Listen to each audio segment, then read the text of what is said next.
ભરૂચ જિલ્લામાં સ્થાનિક સ્વરાજ્ય સંસ્થાઓ માટેના ઉમેદવારી ફોર્મ ભરવાની શરૂઆત થતા રાજકીય માહોલ તેજ બન્યો છે.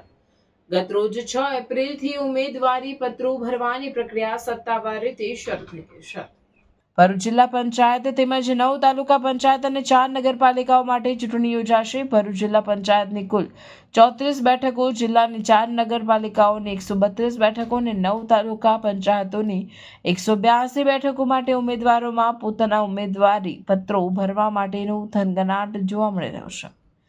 નગરપાલિકા ઉમેદવારી પત્રો મેળવવા અને ભરવા માટે ભરૂચ કલેક્ટર કચેરીના 3જા માળે આવેલી આ પ્રાંત કચેરી ખાતે વ્યવસ્થા ગોઠવવામાં આવે છે. આ સમગ્ર પ્રક્રિયા સુચારુ રીતે સંપન્ન થાય તે સુનિશ્ચિત કરવા વહીવટી તંત્ર દ્વારા અધિકારીઓ અને કર્મચારીઓની વિશેષ નિયુક્તિ કરવામાં આવે છે. ઉમેદવારી પત્રો ભરવાની અંતિમ તારીખ 11 એપ્રિલ નક્કી કરવામાં આવે છે. ત્યારબાદ 13 એપ્રિલે ફોર્મની ચકાસણી હાથ ધરવામાં આવશે, જ્યારે ઉમેદવારી પાછી ખેંચવાની અંતિમ તારીખ 15 એપ્રિલ છે.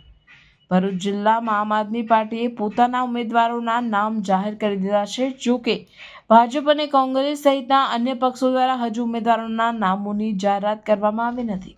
જોકે આગામી 1-2 દિવસમાં ઉમેદવારોના નામ જાહેર થતાં જ રાજકીય પક્ષોમાં ઉમેદવારી પત્રો લેવા અને ભરવા માટે ભારે ગતિવિધિ જોવા મળશે તેવી સંભાવના છે. કારણ કે રાજકીય પાર્ટીના સત્તાવાર ઉમેદવારોની સાથે ટિકિટથી વંચિત રહેનાર કેટલાય અપક્ષ તરીકે પણ ચૂંટણીમાં ઝંપલાવશે તેમ લાગી રહ્યું છે.